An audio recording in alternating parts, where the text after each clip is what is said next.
Okay, and here is the solution. Well, the first thing you need to do, as we had before in the vector static class, you need to go through the 5 steps. I know that you want to save time, you want to solve it quickly, but whatever you do, you have to go through the 5 steps. And what was the 5 steps? The 5 steps were step one.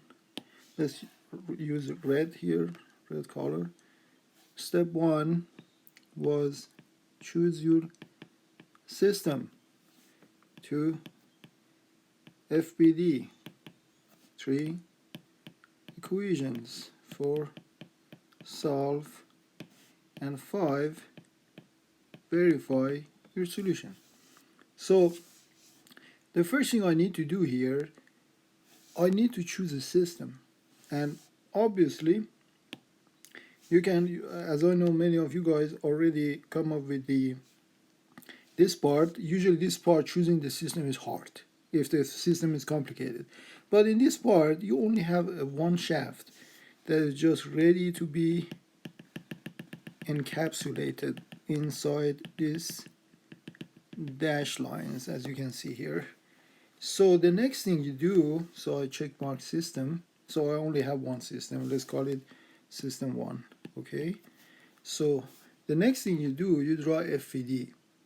Again, if you go through the process of drawing FVD, you have to go through the surface force and body force. Here you don't have weight or body force, and the surface forces are just reactions at point A and B. Okay, A and D. So let's use a red color to draw the reactions. So first of all, I'm going to choose a system, coordinate system. So maybe another color for coordinate system. Let's see, the purple one, the light purple one. So this is, I need a thicker one here.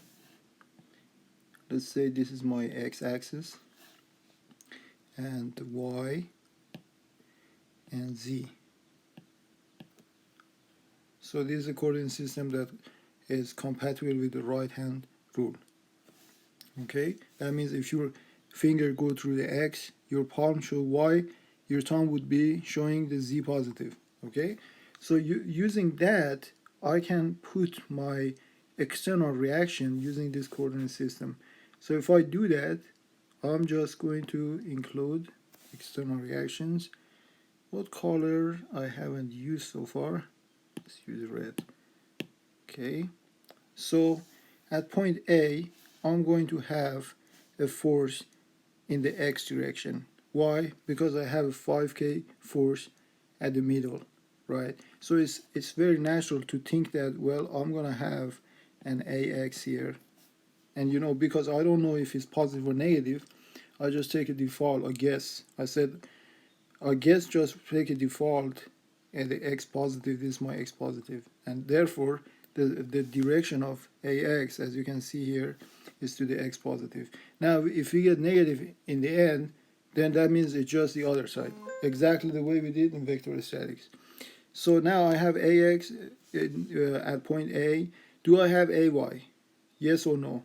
Well, if we investigate this figure, we see that immediately we have nothing in the y direction, right? We have a couple moment about the x-axis, and we have axial load in the direction of the x-axis. So nothing in the y. So I don't even bother to include a y here, even though if you can include a y here, but later you realize in this step, writing equation, when you write equation, if you write a moment about point D, then you realize ay is equal to 0.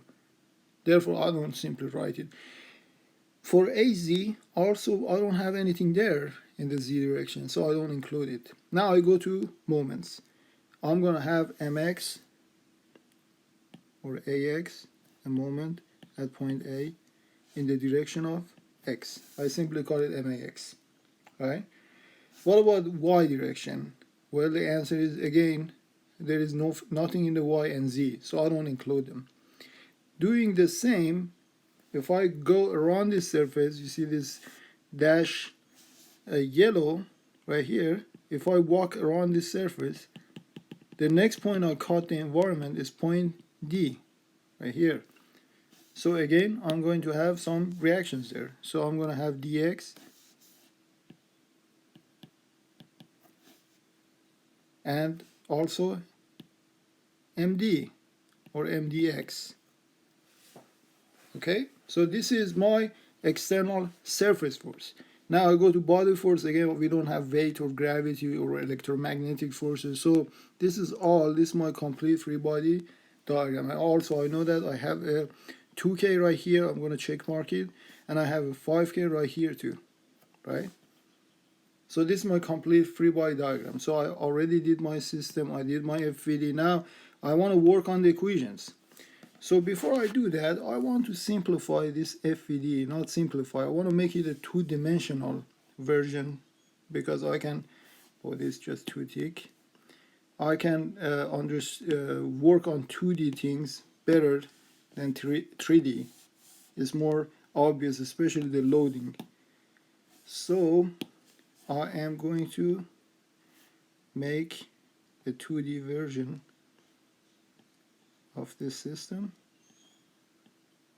There you go. And let's use Turkey is to put, this is 2K Newton meter, 5K, and then dx, ax, and ma, and md. So as you can see, I just brought everything in 2D so I can, if I want to draw the torque diagram or axial load diagram, I'll be able to do it better than just a 3D version. 3D plot are usually more complicated than 2D plot. So AX, MAX, or simply I call it MA, and then I have a 2K, the other direction, 5K, and DX, MD, and all I need is to include the distances, and then I'm pretty much ready to go ahead and write the equations. So from here to here is 1 meter, from here to here 1 meter, and from here to here is 2 meter distances. And now I go to step number 4. Now you can see I circle it. I go, where is the undo here? Do I have undo in this software? Well, I just circle it right here. I would do step number 3. That means I write all the equation I have and then go to the next step, solve, to see if I can solve it or not. So the equation that I have, this is a 3-dimensional objects. So I have 6 equations: summation of force in x0, summation of forces in y0, summation of force in z0. These are force equation, and the moment equation, summation of moment about x-axis 0, and moment about y-axis 0, z-axis is equal to 0. And you can see the only useful equation here is this one and this one. The rest are null equation. That means the left side is 0, the right side is 0. 0 is equal to 0. Similarly here and here. So that means that I only have 2 equations. Okay, let's write it. So these equations are, if I can zoom, maybe we should zoom like that. These equations are summation of force in the x0, that is equal to ax plus 5k plus dx is equal to 0. First equation. And then the second equation is summation of moment about the x-axis is equal to 0. This equation. And that is equal to ma positive, negative, 2k plus md is equal to 0. So negative 2k plus md is equal to 0. So these are the equations that I have. Now, before we go to the next step here, now I highlighted number 4, solve. I should ask these questions like we did many times before. Can we solve it? That means that how many equations and how many unknowns do I have? Now, if I do a little bit of bookkeeping, I see that number of unknowns, I just write it here. Unknowns are ax, dx, look at this FVD, ax, dx, ma, md, ax, dx, ma, and md. So I have 4 unknowns. So how many equations do I have so far? Equations, I only have 2 equations. As you can see here, let's mark it equation number 1, equation number 2. Okay, so now the question is, can I solve it? The answer is no, because this problem is statically indeterminate. That means if we use a static vector, a static equation, this equation, and this equation, we won't be able to solve it. So immediately it comes to our mind that this problem is indeterminate. Okay, so I need additional equations to solve it. How many additional equations do I need to solve it?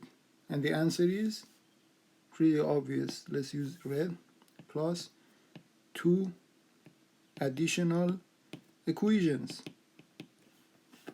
I need to have 2 additional equations. So the number of equations is 4, the number of unknowns is 4. So in that case I'll be able to solve for unknowns. Okay, so let's talk about additional equations. These equations, as I said before, come from the deflection analysis. Deflection can be either in the axial direction, right, which we call it the strain deflection, and it can be in the angular direction, or to twist, or angle of torsion. So here, how many deflections do I have?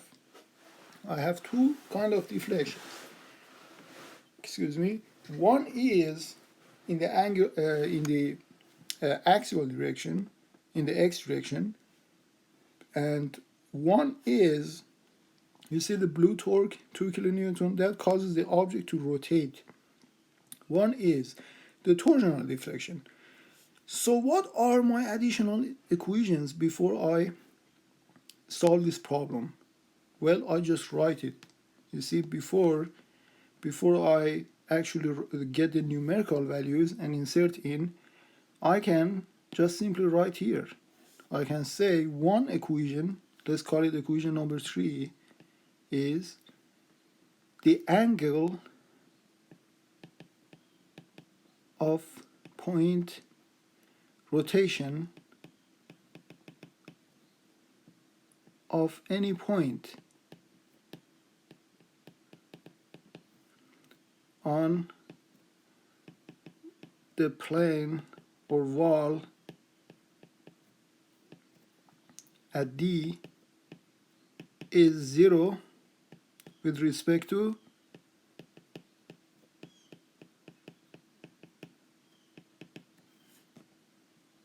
any point on wall A. Any point on the wall A, at point A. So basically what it says if you apply a torque here at point B, let's zoom on this part. As you can see, when you apply the torque at point B, the entire shaft is going to kind of twist and rotate around like in the negative direction or clockwise, right? But any point on wall at point D and at point A remains the same because it's welded to the wall, right? They're not going to rotate. So also the relative deflection of point D with respect to A is 0. So this is one equation. In fact, mathematically, I can write this as, if I transfer this to an equation, this is going to be phi or angle of twist of point D with respect to point A is equal to 0. In the test or exam or quiz or whatever, I may just simply ask you to write this equation. I may not ask you to expand it to get the numerical value, right? This equation by itself, when we expand it, give us extra information about unknowns. What are my unknowns? They are here, dx, ax, ma, md, right? So this is one equation. Now let's talk about the other equation. I still have, look at here, 1, 2, 3 equations. So where is the fourth equation? The answer to that, let's use another color. Maybe I should use this psychedelic color here. Okay. I've already used all the colors here. All right, the answer to that, the fourth equation is, can you say that? Think about it. I would say pause the video for like a minute or so and think about it. How can you get the fourth equation? Well, the answer to that is, again, deflection analysis. The relative deflection or axial deflection delta point D with respect to point A. You remember axial deflection? This is exactly the same. Is equal to 0. Again, with the existence of this 5K force here, you're going to expect some sort of compression and expansion in this shaft. At some location is going to compress, at some location is going to expand. Hence, there is going to be some deflection. But look, this point right here, with respect to this point right here at A, is not going to deflect at all. It always remains the same. Why? Because this is a wall. Wall means always constant. Its location is always constant. It doesn't move, right? So if I want to write this mathematically, I could just write a sentence for that, the deflection of like here. You see that? I could write the deflection of point D with respect to A is equal to 0. That is totally acceptable. If you write in an exam, I accept it. But also I could make it short, like mathematical expression like that. So this is my fourth equation. So having this four equation, I should be able to solve for the unknowns. So let's face it. Let's expand this equation, zoom on it, the twist equation, and the axial load equation right here, number 4. Let's first work with the axial load equation. So here is my system. Here is my system. And all I need is to have the axial load diagram, because I know that the delta is equal to FL. Now I need to get black color. Okay. And I need to erase these guys right here. I know that delta is equal to FL over EA. Okay. And the total thing is the integral of this from the beginning, some point A to some point B. So how did I find that? Well, it was some many lectures ago. We had sigma is equal to EA, E epsilon, and this was Hooke's law. Sigma is equal to F over A and equal to E times delta over L. Then you solve for delta, then you get FL over EA. And then simply, if this is for differential element, you can integrate from 2 points to get the total deflection. So if I work on this equation, I write the deflection. You see, look at my equation number 4. Equation 4, it says the deflection of point D with respect to A is 0. So if I do that, here I write deflection of point D with respect to A is equal to 0. That's my equation number 4. So then, according to that equation, delta D with respect to A is equal to integral from A to D FL over EA dx. Now look at the curve here. look at my FPD. This is my FPD, right? So it's better to cut it down from A to B, and then from from A to C. You see, this is point A. Let's mark this A, B, C, and D, right? So I can cut it down into A to C, and then from C to D.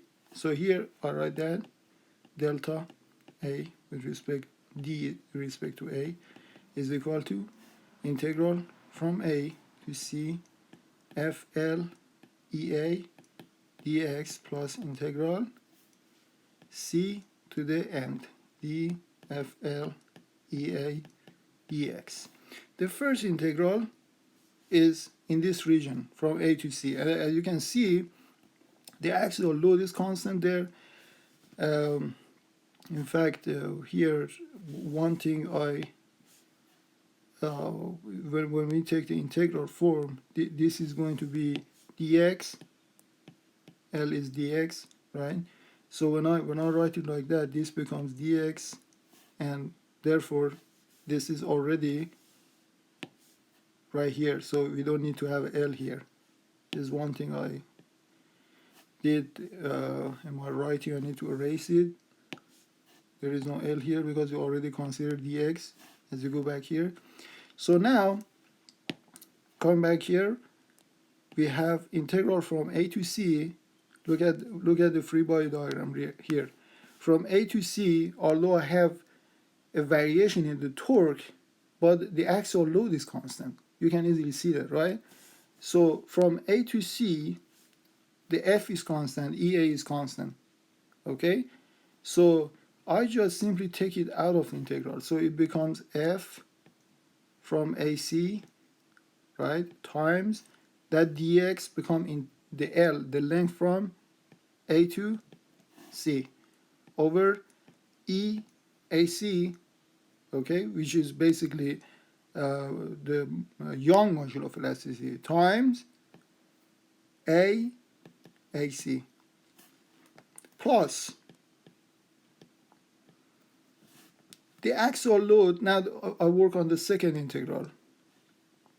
This becomes the axial load from C to D times LCD divided by E times ACD.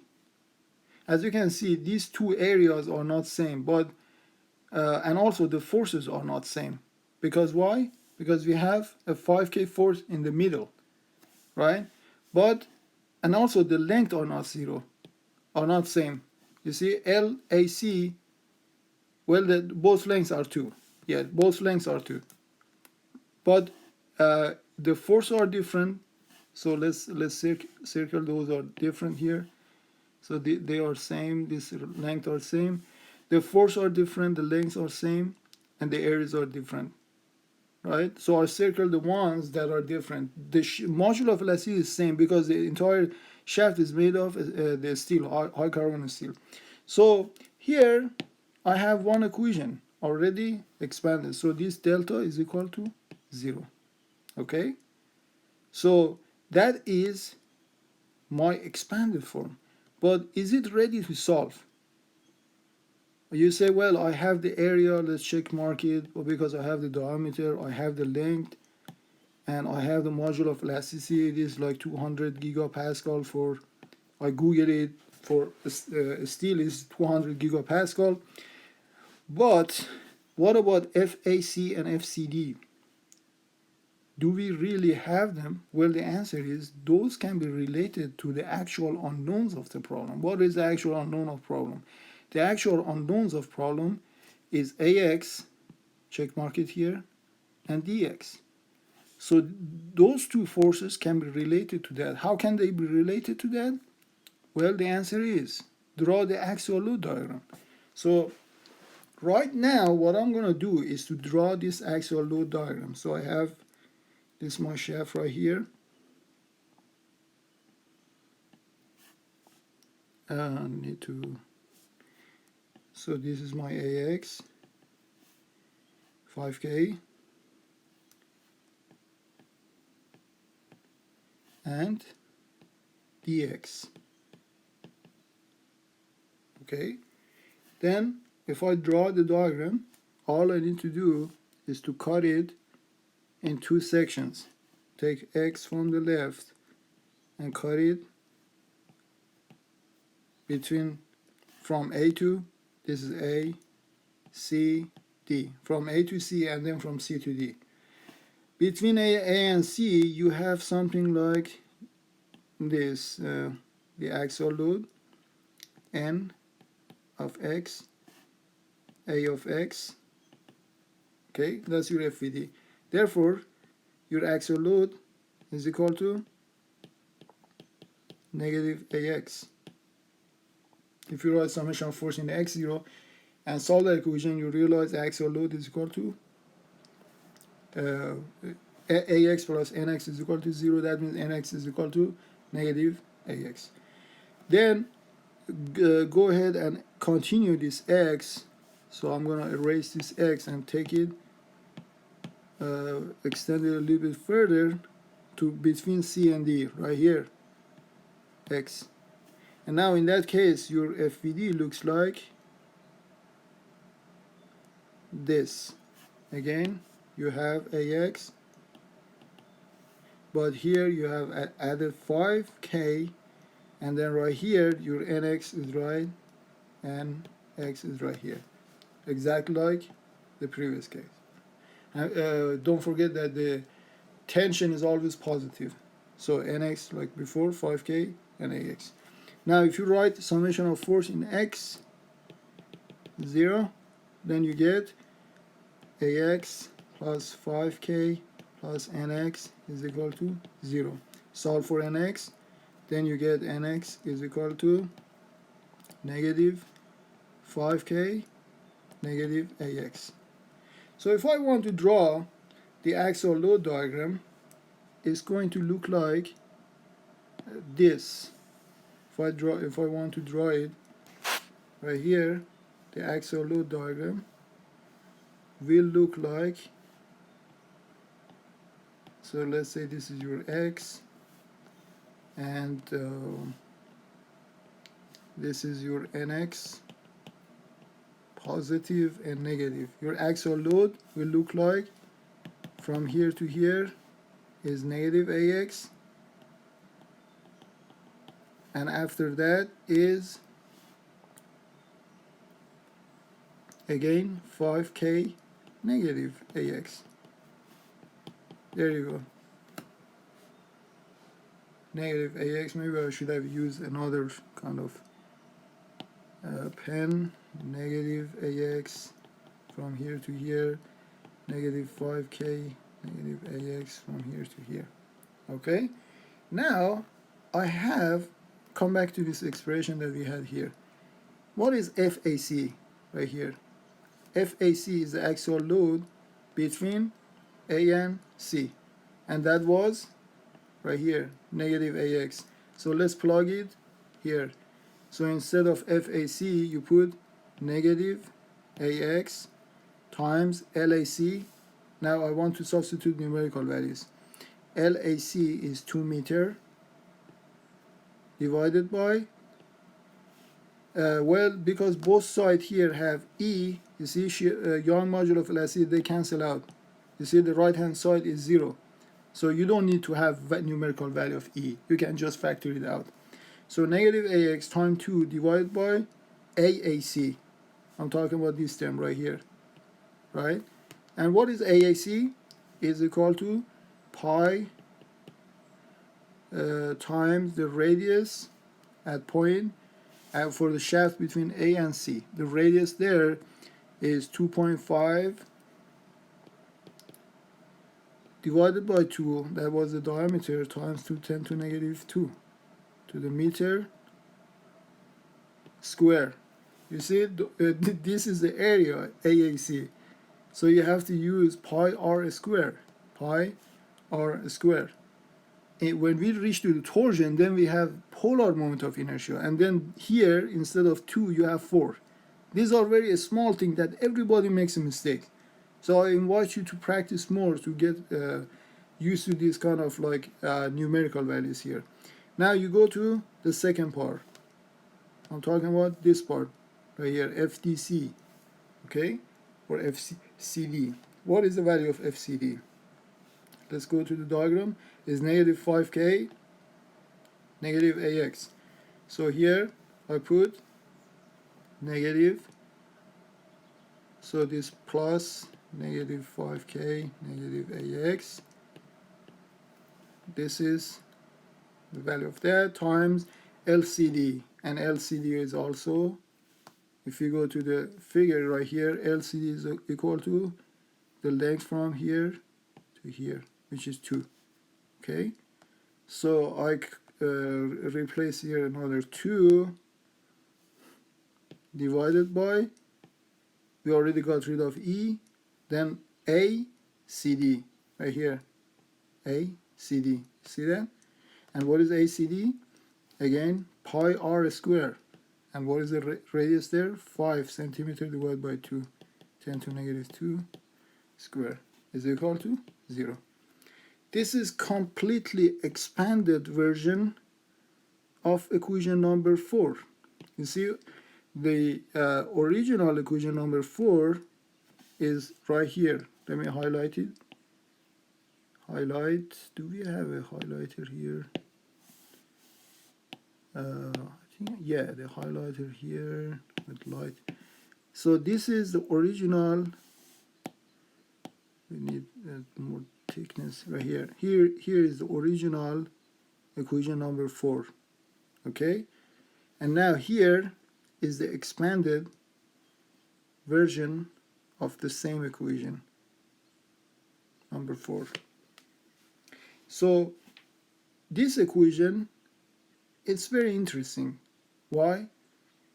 Because you can solve it. It's just one equation, one unknown for AX. It doesn't couple with the couple moment like MDX and MDA. You see here we have 2 additional moment, one here and one here, right? This equation by itself is independent.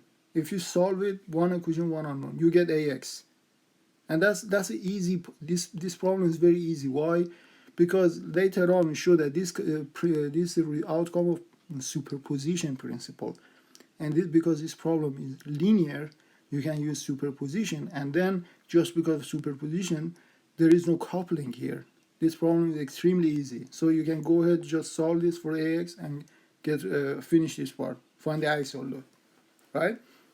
It does not couple with moment at D and moment at A. In general, this is not the case. You can have problem that moments and forces and everything coupled together. In that case, well, again, you have another linear system of equation that you solve for unknowns. So right now I have 3 equations, and I need to do the fourth equation. The fourth equation, I'm going to write it here. In fact, in terms of numbering, it's going to be our third equation. Look at here. The relative angle of point D is 0 with respect to point A, or phi D with respect to A is 0. Now I'm going to work on this, exactly similar to equation number 4 that I expanded and get some numerical values. I'm going to expand that equation. So the first thing I do, I write the relation for torsion. The relation for torsion was the angle of twist. Let's see if I can get it from the previous lecture. The relation for that is equal to, there you go, phi is equal to integral T dx over Gj. That's the relation I need to use, T dx Gj.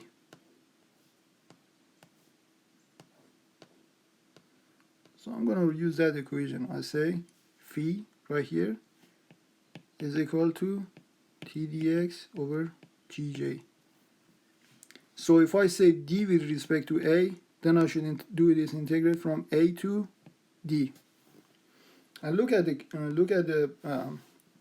the system. I know that I can break down this integral from a to b and from b to point C, because I have an area change there, right? Then I have changed the moment of polar moment of inertia.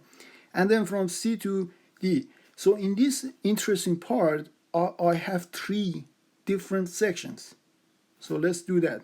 So I write this integral. Maybe I can just write it right here to be close to the system so I can visually see that. Phi point D with respect to A is equal to integral from A to point B of T dx over gj, and these are all function of x in principle, right? Plus integral b to c tx dx gx jx plus integral c to d. In that part from c to d, I don't have really I neither have a change in the area or in the loading. When I say load, I mean I'm talking about couple moment loading, right? So I just simply say from C to D. I don't need to break it down anymore. Tx dx over gx jx. Now you can easily see that from Tx from A to B. Well, I have in this particular interval from A to D, the torque is constant. So I just simply say the torque from A to B times the length from A to B over the shear module of elasticity, which is basically the same. So let's factor it out of the integral. So I just simply put it here to make my job easier. 1 over G times that, right? And J from A to B, which is equal to pi over 2, don't forget, the radius to the force power. Okay? So now I go work on between B and C. Between B and C, I have torque between B and C times L BC, okay, divided by J BC. I already took the G out. And then the last thing I do here is T from C to D times LCD divided by JCD. That's it. This should be equal to 0. And now this is the interesting part. As you can see, 1 over G right here times something is 0. So that means this thing by itself must be 0. Right? That means you don't even need to have the numerical value of G. It doesn't matter if this is made of wood or a stainless steel or high carbon steel or aluminum or whatever. If the entire thing is made of same material, then this should be equal to 0. So you don't really need to have the shear module of elasticity. So let's substitute value in this formula and finish up the solution. So if I substitute value here, the question is, what is my TAB right here? Highlight them, TBC and TCD. How can I relate them to my actual unknowns of the problem? What are the unknowns of the problem? The unknowns of problems are MA and MD. Okay? So in order to do that, well, you simply, what do you need? You need to draw a diagram. What kind of diagram you need to draw? That's called the torque diagram. Just exactly like the way we did for axial diagram. So I'm going to do the diagram right here. If I cut it between A and B, so let's first make a 2D version here. That's my 2D version. And then I have MA coming this way. And then I have right here I have something this way, and it's 2k, and then nothing at the point C. You see this is A, B, nothing at C, and then MD right here. That's it. So if I want to draw the diagram, I know that, well, how many cuts do you need to do for the just for the torque diagram? For the torque diagram, you need to do 2 cuts, because the only place that torque will change is the point B. Okay? So I do 1 cut from A to B and 1 cut from B to D, even though at point C you have a change in area, but that's not going to change the internal torque. This is another important thing. You need to think about it. So if I cut it between, if I take my X from left and cut it here and do my FVD like that, need a little bit zoom. So MA, and from here to here is X, and from here to here I need to put it positive M at point X, right? And I'll write summation of moment about X is X0. Then I get MX plus MA is equal to 0. That would give me MX is equal to negative MA, right? And after, just after point B, if I do the same thing, I'm going to have, let's say, yeah, also include that point. Then you have 2K this way, MA this way, and another MX. Then you have MX negative 2K plus MA is equal to 0. Then MX is equal to 2K negative MA. Okay? So that means that if you put this value in the formula, then from A to B, which is TAB, here your moment become negative MA, and from B to the rest of it is 2K negative MA. So here in this formula, this become negative MA, this become 2K negative MA, and this become 2K negative MA. In other words, this formula, the final equation, let's put everything numerics, right? You get negative MA times LAB, which is 1 meter from A to B. You see, from this point to this point. This is 1 meter. So you put it here, divided by JAB, which is pi over 2, the radius there to the fourth power. The radius is, the diameter is 2.5 divided by 2 10 to negative 2 meter to the fourth power. That's exactly what you get. Plus TBC, which is 2K negative MA, times LBC, which is another 1 meter, divided by the same thing, pi to 2.5 divided by 2 10 to negative 2 to the fourth power, plus finally 2K negative MA divided by, multiplied by LCD. LCD is 2 from here to here. This was 2. So you multiply by 2 meter divided by pi over 2. The radius there, which is 5 centimeter diameter, divided by 2 10 to negative 2 converted to meter to the fourth power. This should be equal to 0. This is your last equation, which we call it, because here we call it equation number 3. Don't forget the labels, right here. Then this is actually your equation number 3, and this is your equation number 4, and equation number 1 and 2 are right here. So let me take a good highlighter and highlight them using a color that is, we have not used it, pink. So this is one equation that you solve. This is equation number 3 that I just highlighted. Equation number 4 is right here.